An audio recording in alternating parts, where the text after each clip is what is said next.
lo que es el neutrófilo, el eosinófilo y el basófilo.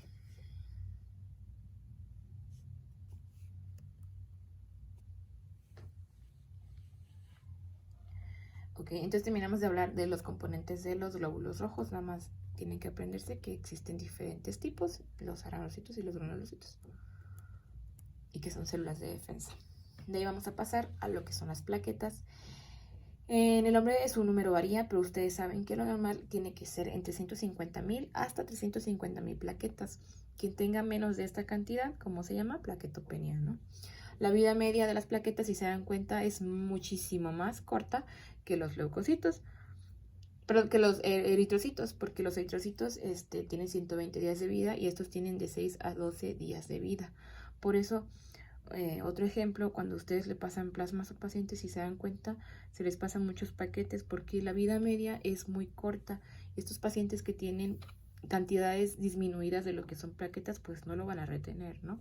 ¿Y qué pasa? Pues que ya dijimos que las plaquetitas hacen taponcitos, ¿no? Para que no se extravase lo que es la sangre, pues va a haber riesgo de sangrados y hemorragias en estos pacientes. Por eso siempre nos preocupamos por eso. Bueno, aquí vamos a empezar a hablar un poquito de cómo es que intervienen las plaquetas.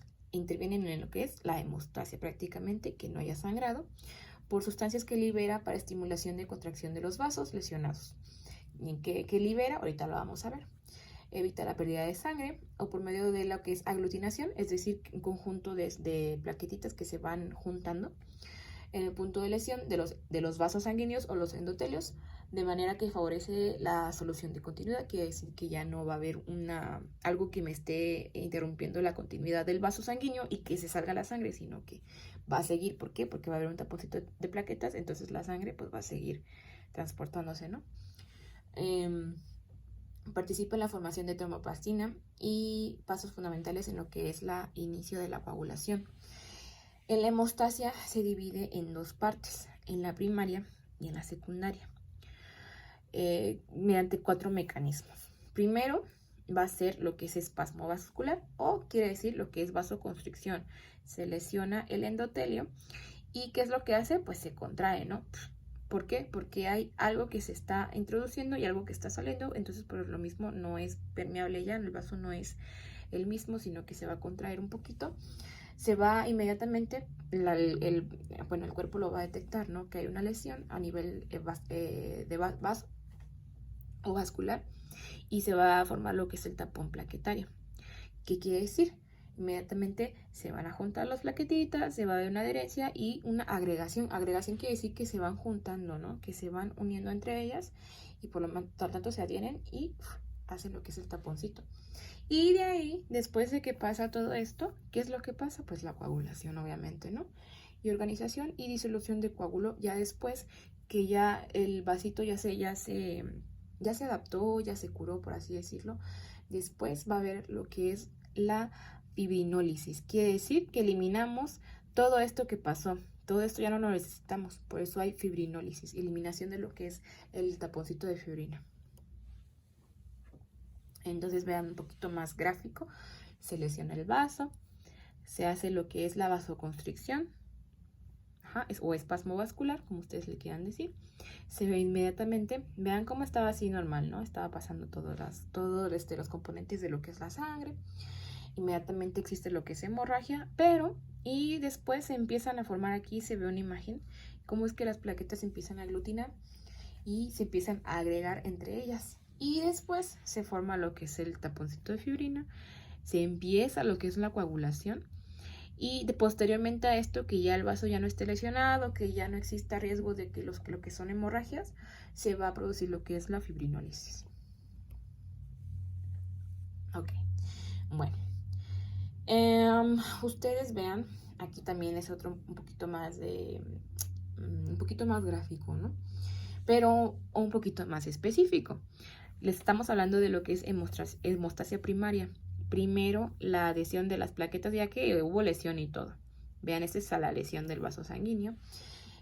Se adhieren lo que son las plaquetas, ya se hizo constricción, se adhieren las plaquetas y después cambio de forma, dice, pero aquí ya libera cierto tipo de plaquetitas tienen nombre, ahorita lo vamos a ver.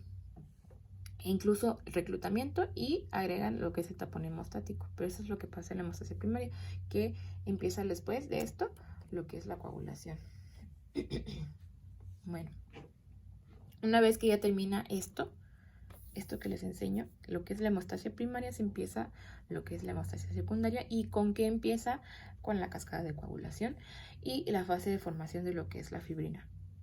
Resultado, pues estabiliza y fija lo que es el coágulo, porque si no hubiese fibrina, el coágulo, los taponcitos, las plaquetas que ya están unidas, pues quedarían así como flojas. El tejido hematopoyético es aquel que tiene un lugar en la formación de diversas células de la sangre. En el ser humano se consideran tejidos hematopoyéticos el mieloide y el linfoide. Bueno, ¿qué les iba a comentar? Pues sí, perdón. El mieloide es lo que se encuentra en lo que es el hueso, y el linfoide, ya lo habíamos platicado, son lo que se encuentran en lo que son la sangre y lo que se encuentra en la sangre y en el plasma. Mieloide, huesito, linfoide, pues en la sangre. Ok, aquí sí ya empezamos a hablar de lo que es la cascada de coagulación. Es bien importante que se lo aprendan porque no hay cambios. O sea, este es algo también como lo que vimos de los volúmenes del pulmoncito. No existe como diferencia o cambios en ese tipo de cascada. Esta cascada ya tiene muchísimos años que la definieron y todo. Y nada más para que sepan, tenemos factores dependientes de vitamina K, que sería el factor 2, el factor 7, el 9 y el 10. Y bueno, dice, todos estos factores son sintetizados en el hígado junto con el calcio y el factor de von Willebrand. Ahorita los vamos a ver. Ok, entonces aquí tenemos a los 13, ¿no? Sí, 13 factores. Tenemos a nuestros 13 factores y cada uno tiene su nombre. Por ejemplo, el factor 1 es el fibrinógeno, el factor 2 es la protrombina, el factor 3 es la tromboplastina, el factor 4 es el calcio, el factor 5 se llama proacelerina, el factor 7 se llama proconvertina, el factor 8 antihemofílico, el factor de von Willebrand, así se llama, por eso tiene una B y W porque se llama factor de von Willebrand. El 9 es el antihemofílico B o factor de Christmas. El 10 es el factor de Stuart. El 11 es el precursor de la tromboplastina plasmática. El 12 es el factor de Hagerman o factor de contacto. Y el 13 es el factor estabilizante de la fibrina. Y cada uno tiene una vida media. No todos van a durar igual. Bueno, existen 3 vías que conforman lo que es la cascada de la coagulación. Primero, pues tenemos lo que es la vía común, ¿no? Que empieza ¿con qué? Con el factor 10. En la vía común siempre va a empezar con el factor 10 y tenemos lo que es la vía intrínseca y la vía extrínseca. Y aquí les ponen los nombres de los factores. Voy a poner otra para que sea más fácil. Ahora, para que se lo aprendan, pues es más sencillo empezar con lo que es la vía común. Empezamos con lo que es factor 10 y posteriormente pues ya sabemos que del factor 10 va a vincular lo que es la vía intrínseca y la vía extrínseca, ¿sí?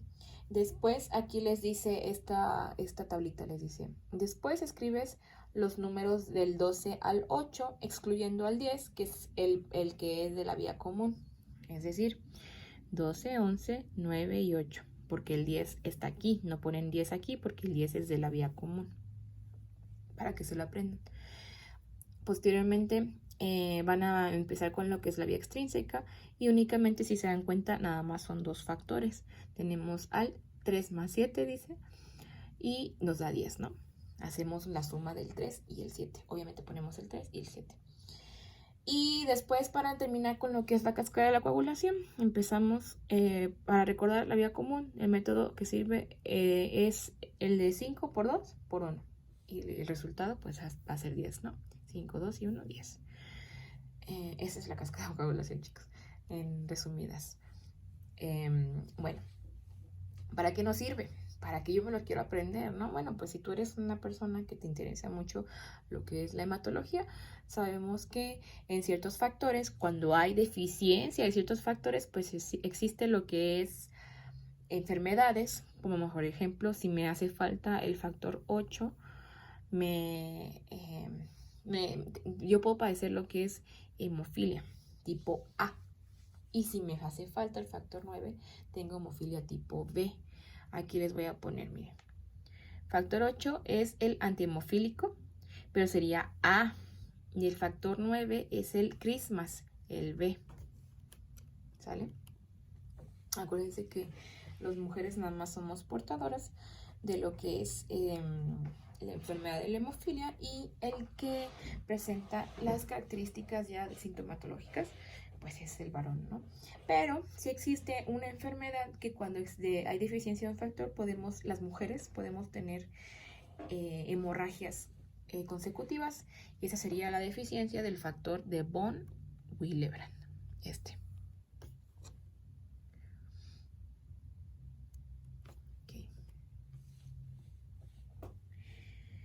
Bueno, después de que se forma lo que es el tamponcito ya con la fibrina y todo, pues se forma lo que es el coágulo. Todo esto que acaban de ver es para que haya una formación de coágulo y no exista la hemorragia.